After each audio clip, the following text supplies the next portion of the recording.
കുന്നിമണി ചെപ്പു തുറന്നെണ്ണി നോക്കും നേരം പിന്നിൽ വന്നു കണ്ണു പൊത്തും തോഴനെങ്ങു പോയി.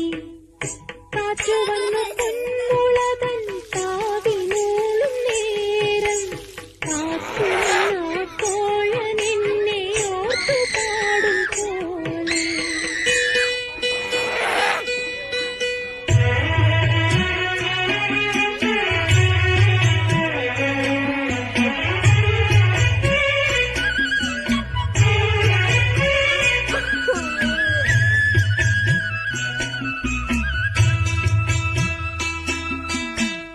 കുന്നിമണി ചെപ്പു തുറന്ന്